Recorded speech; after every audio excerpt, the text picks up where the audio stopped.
Vamos a continuar con nuestro programa inmediatamente.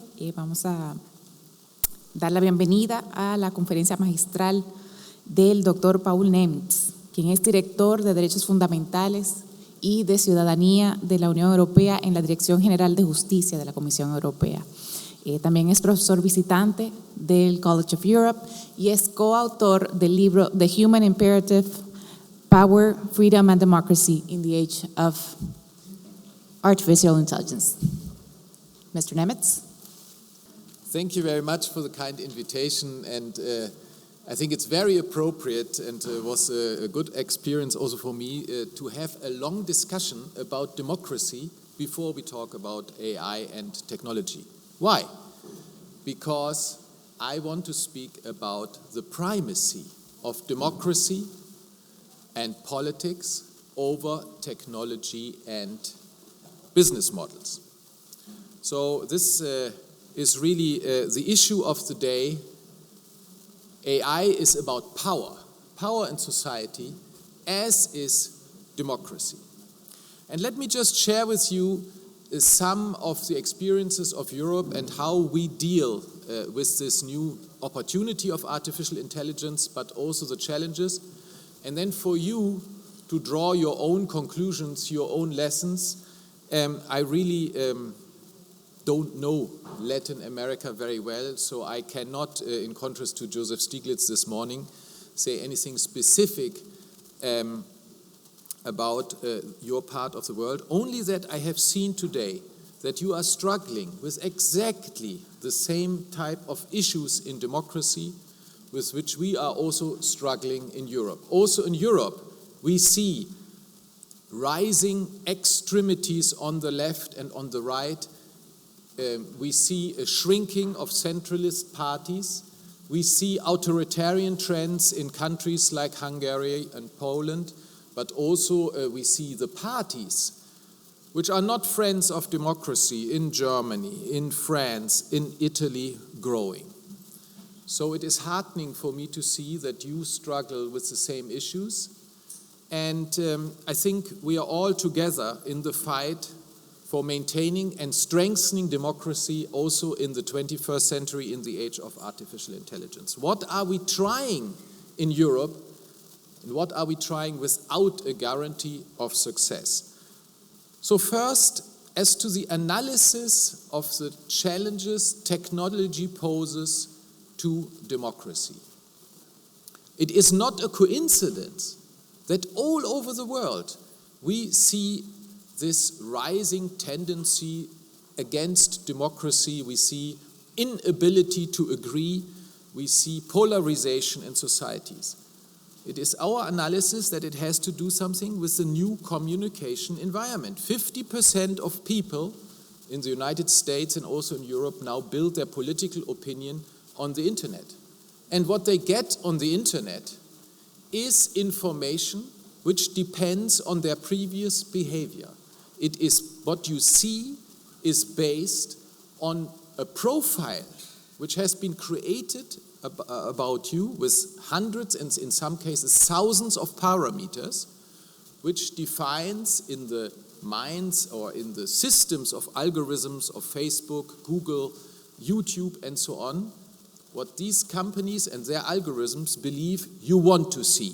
So the combination of personal data collected about you, your behavior, your desires, your questions, what you search for, who you met, who you communicate with, all this is collected, analyzed then by artificial intelligence, leads to an information environment for you which is individualized to your own preferences.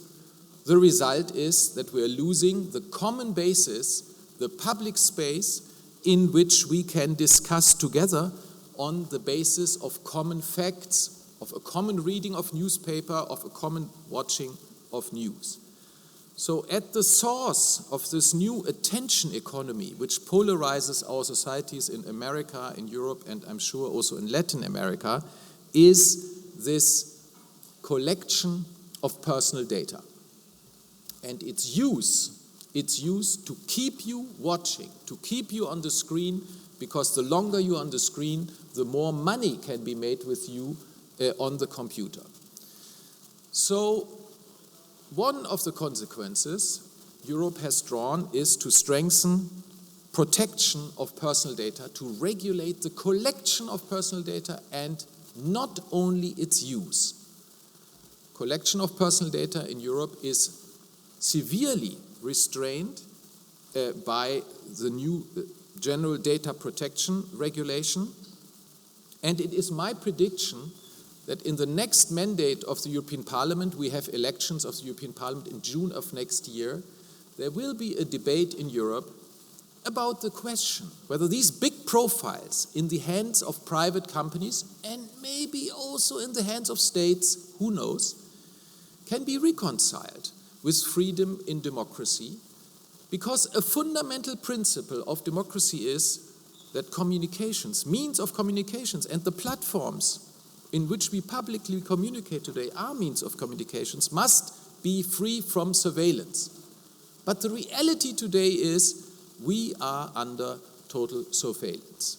So one simple question of the future will be, do we continue to accept that all this information is collected about us and is stored and is then used to manipulate us into buying things, but maybe also manipulate us politically? So GDPR, the law in Europe on data protection, was a first step. It limits collection, but maybe not enough. This is at the basis also of power relationships. The new business models of collecting your personal data is one of the biggest redistribution of wealth from individuals to big corporations. The collection of this data is the source of the huge capitalization of the GAFAM companies, Google, Amazon, Facebook, Microsoft, Apple, all in the top 10 of American stock exchange. And these are the companies which already in the pre-AI age are so extremely powerful because they know everything about you. They control the infrastructure of public communication, the internet platforms which play up the news to you. They have the money to influence politics. Maybe they decide elections with their algorithms. In the Trump campaign, we have seen how the British company Cambridge Analytica manipulated American voters, and we have also seen it in the Brexit vote. There are many in Europe who say, and also the British Parliament Investigative Committee on the Brexit vote has said, this vote was stolen by the manipulation of people based on personal data collected through Cambridge Analytica. So that is, I would say, the first challenge. Let's limit and constrain severely this mass collection of personal data and its use to manipulate people. By the way, of course, the big challenge in Europe is propaganda from Russia. Russia wages a war in Europe and uses the services of Facebook and Google and so on to spread fake news and propaganda also in the context of this war. Which leads me to the second issue, namely responsibilizing platforms. We suffer from a historical failure of under-regulation of internet platforms, which has to do something which I would say with a failed notion of freedom. Namely the idea that if you have less rules, there is more freedom. And this thinking goes back to John Perry Barlow, the texter of Grateful Dead, the rock band, maybe some of you remember. And John Perry Barlow was the texter of a great poetic strength. He wrote in the 90s a declaration of the independence of cyberspace, which was read out ceremonially in the Davos summit, and in which he said, in this new space of our minds, which is free of steel and free of anything physical, namely the internet, we don't need you governments anymore, and you legislators, you lawmakers have no legitimacy here. We will make our rules ourselves, we will solve our problems ourselves. So what we then saw was a combination of neoliberal opposition to lawmaking combined with the new California ideology of the internet solving its own problems. And today we know where this has led to. It has led to an increase of extremities in the political spectrum. It has in Europe led to an increase of political violence of 300%. And this communication environment was shaped by a rule which is called notice and take down. What does this rule say? It says that an internet platform has no responsibility for the content which is put on the platform by third parties. Everything you play up there and everything wild extremists put up there, the platforms, they just show it. And so, according to this principle which came from American law and then was copied in Europe, the internet platform has no own responsibility for what is shown in contrast to the press. The press has a responsibility for all the comments which are made on its internet websites, all the reader letters which they publish. The press must make sure that there's nothing here which is illegal, and this costs money. And that's one reason why the press is a competitive disadvantage to the platforms, because the press has to keep the platform clean, while on YouTube, on Facebook and elsewhere, there is only a duty to take down content which incites to violence or to hate if the platform is put on notice by someone.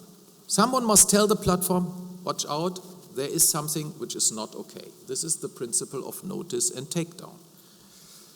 This principle was a great subsidy to the platforms at the cost of democracy. And in Europe, we have now limited this principle of law by what is called the Digital Services Act. That's the second piece of law. And I will, you will see, quote, a few more laws. In Europe, we believe that law is the most noble expression of speaking of a democracy. The law is something good. It's not something bad, as often is insinuated by those who talk about law as an innovation obstacle, law as a cost factor. No.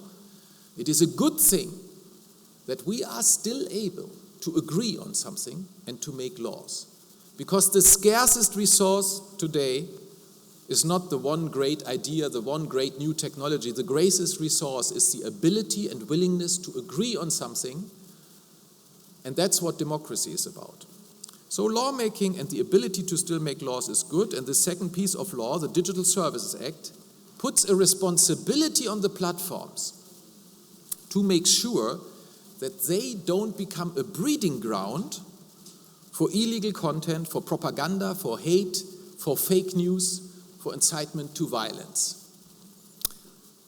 Important here, this is not something which obliges them to control every single piece of content, but it is a law which obliges them to take structural measures and to look at their overall performance in the space of public debate. And if they see they do become a breeding ground for fake news, propaganda, hate speech and incitement to violence, then they have to take organizational measures to make sure that this doesn't continue. So it is halfway between the responsibility of the press, which is really every single piece of content has to be checked and if necessary being taken down. If you have a newspaper, a TV station which allows the public to comment, they need moderators on call, on duty at all times, and the free-for-all notice and takedown. So that is our second piece of law which I would like to draw your attention to.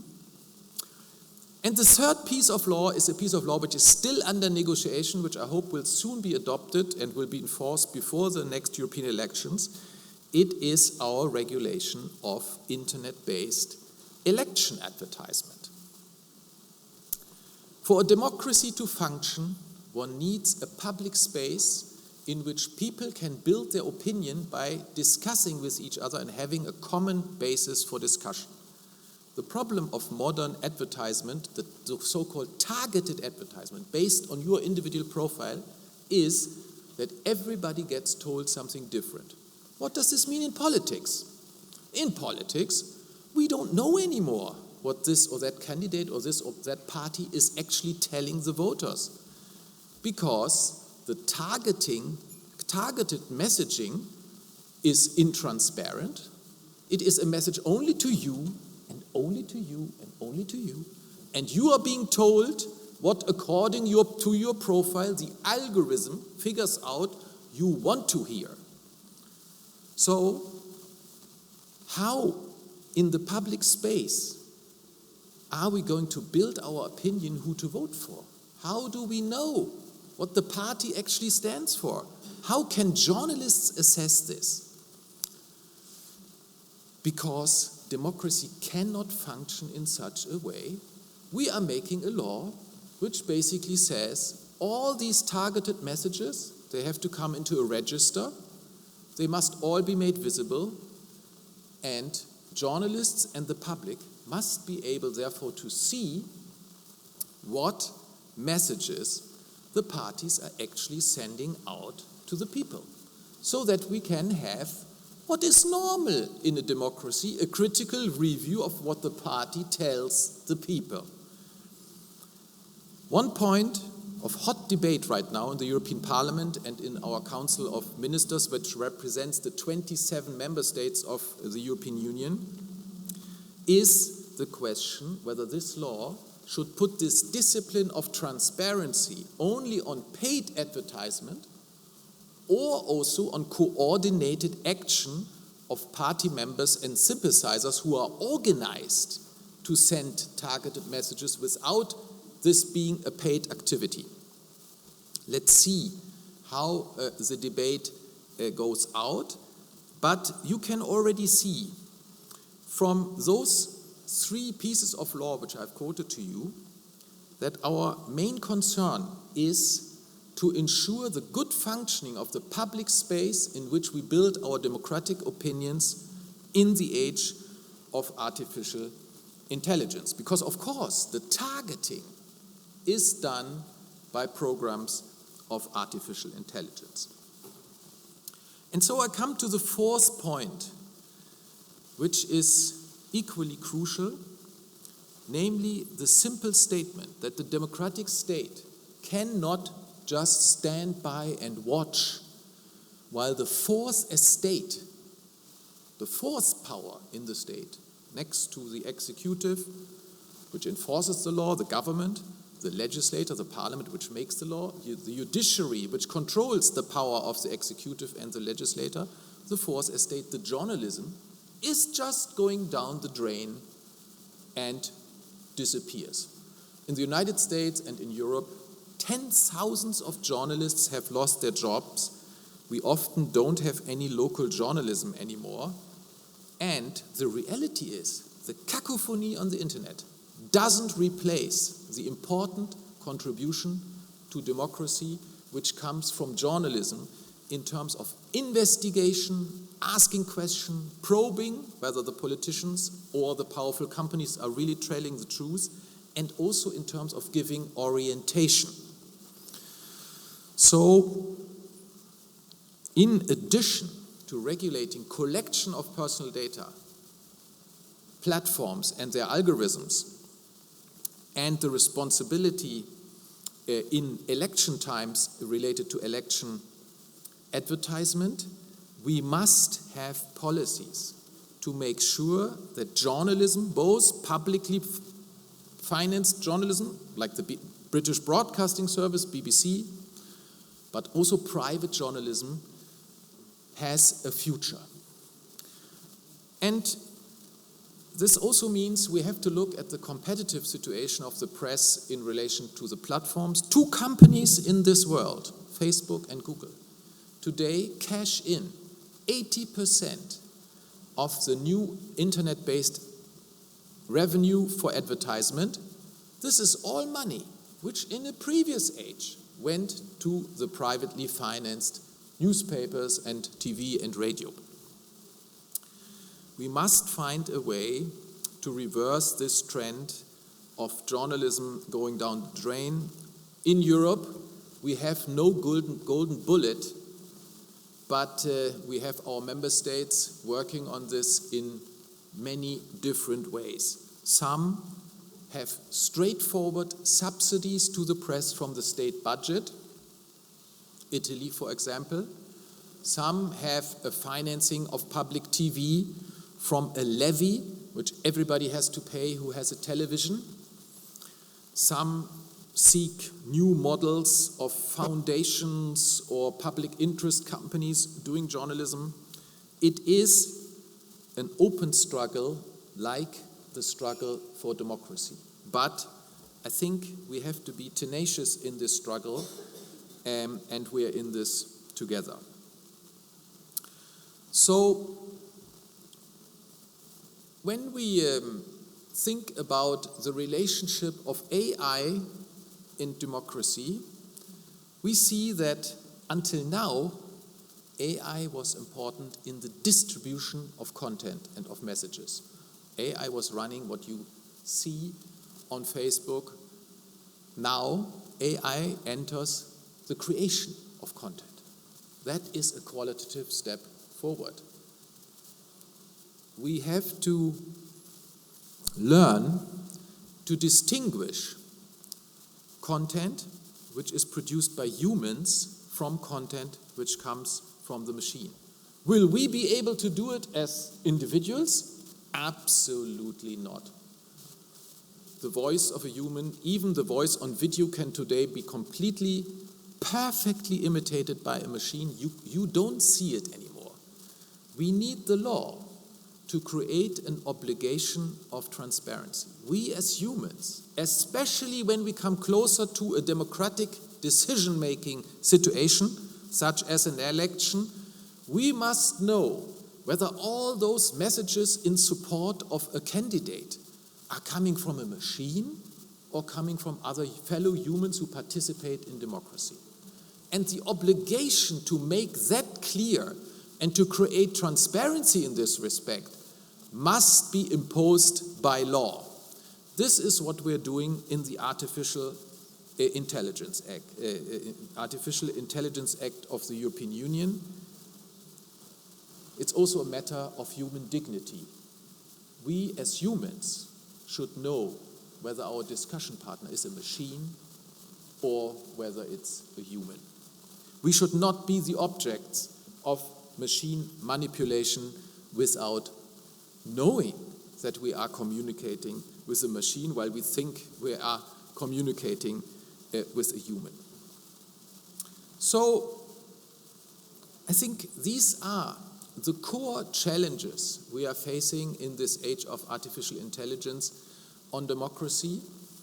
But I would like to mention another one which pertains more to the executive, the government functions.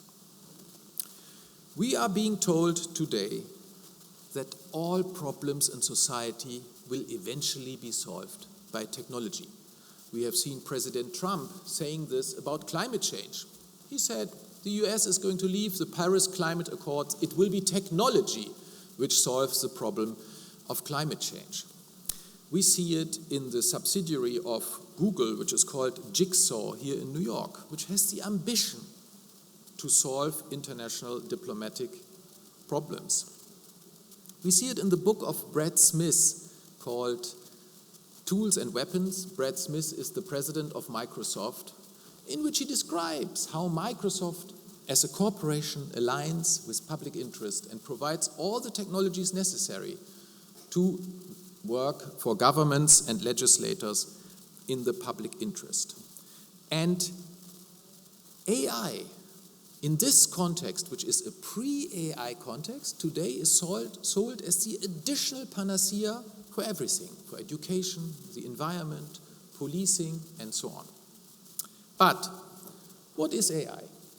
AI is an algorithm based on yesterday's empirics.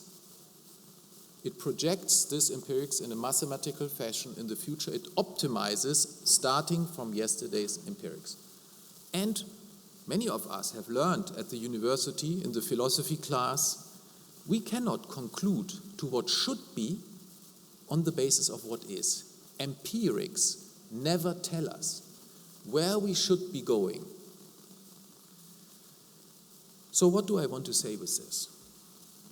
I think when implementing AI functions in the public service, we must be careful that we don't fossilize old practice without any chance or ambition of reform.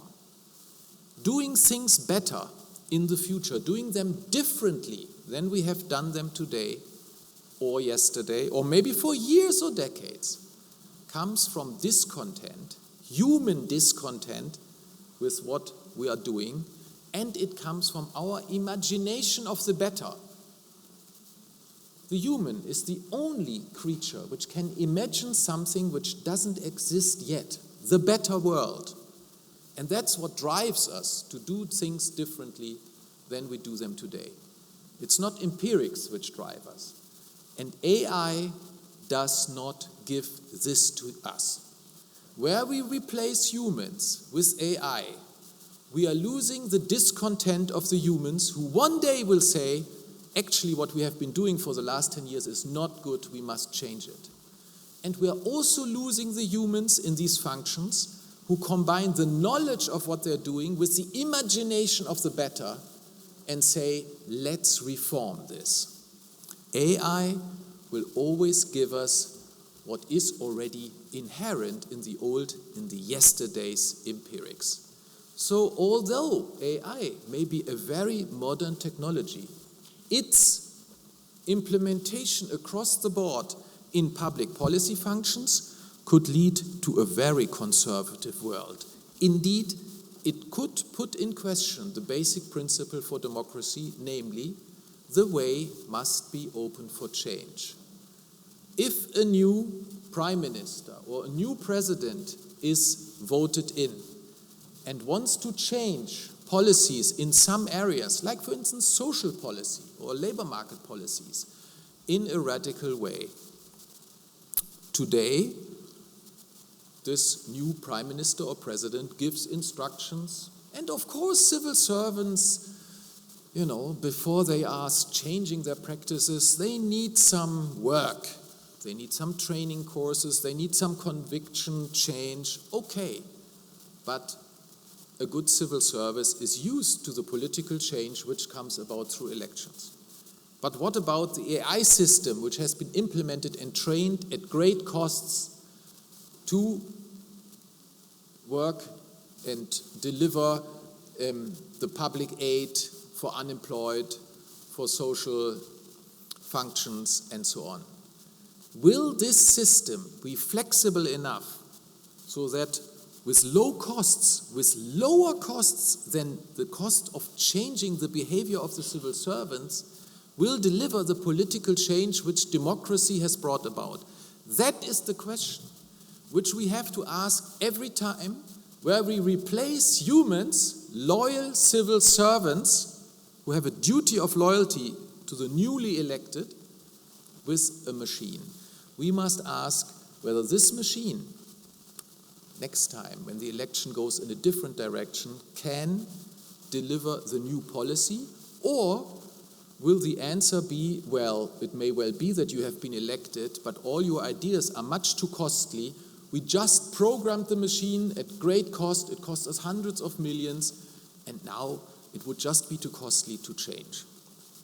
So I think that is one challenge to AI in public service which we are facing. And the other one, and this is what I want to close with, is the principle of the rule of law in democracy, that every decision of government must have a motivation which is sufficient so that judges can review the decision. We are being told by Eric Schmidt, the former head of Google, and others, that we should not insist on AI providing motivation. we should accept the decisions, the answers AI neural networks give us, even if we don't understand how the neural network actually comes to this decision or conclusion. The argument is that the neural networks are so good, so performant, and so often, statistically spoken, come to the right decisions that we should just live with this. And if we would insist that an explanation is necessary, then the performance of the neural network would have to be reduced, because indeed there are elements in the very complex neural system which cannot be explained. We don't know how these systems decide. This puts in question this very basic principle of the rule of law, that every decision of a state, certainly where it touches on fundamental rights of people or where it is essential for democracy, must be reviewable in law, and therefore it must have reasons a judge can look at, and it must have a motivation which can either be accepted by a judge or not. So let us not accept to be socialized to a new technologized world in which the basic principles of democracy and the rule of law have to give way to a technology which we neither fully understand nor control, which is produced by private parties who are very intransparent for us, while they know everything about us. I conclude by returning to what I said at the beginning. AI discussed in abstracto, that's not an interesting discussion. The discussion about AI is about power. Who has power over whom? Where is the power located? Is it with democracy? Is it with the state, with self-determination? Is it with people? Or is it with private corporations who produce the technology, and not only that, but also who control the infrastructure of public discourse and who have enormous personal data about us? Power and its control is one of the central functions in the technological age, and this is what a democracy must perform. Democracy must be able to control the technical power, including the technical power yielded through AI. And of course, the threat to freedom does not only come from private parties.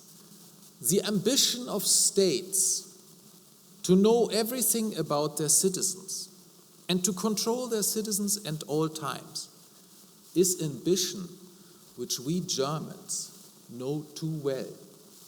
The Nazis had someone who was called Blockwart, the block informer in every block of the country of housing. And the job of this person was to know everything about people living in this house. The Stasi in East Germany under the communists had a similar system. What is being collected about us today by the modern networks of digital communication, and which is stored then in profiles about us, is the wet dream of the fascists and the communists at the time. And in China, it is used to herd people like sheep.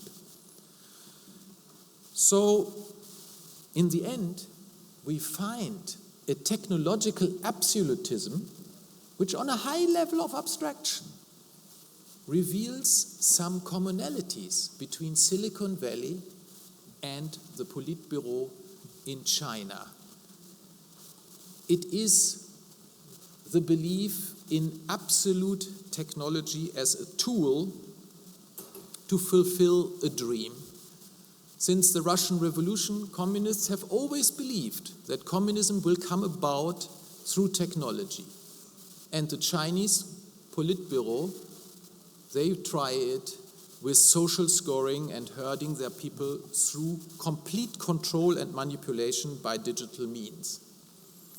And the ambition to connect everyone with everyone and everyone with everything, the Internet of Things, while Facebook and Google are watching what we communicate about. Because it's not a bilateral relation in the digital world when we communicate, it is trilateral. The operator always stores what you do there. In some ways can be seen as a similar absolutist dream. So let's be aware of this, and let's also remember that democracy is about checks and balances, it's about separation of powers. Let us not allow that private parties in all respects gain power in our society from the cradle to the grave. They watch us from this hospital, via the kindergarten, in schools, everywhere they are present in our life. Is that the free and democratic society? Indeed, can democracy still function under such conditions? This is an open question. I would say no, and therefore I also do believe that the movements which you now see all over the world, you see it in the United Nations, also this week in the discussions about the Digital Compact, about global AI governance, the efforts to constrain digital power and digital technologies such as AI, to make binding laws which also bind the powerful corporations, all these efforts are welcome, and if they are successful, they will help us to maintain vibrant democracies and a well-functioning rule of law. Thank you very much.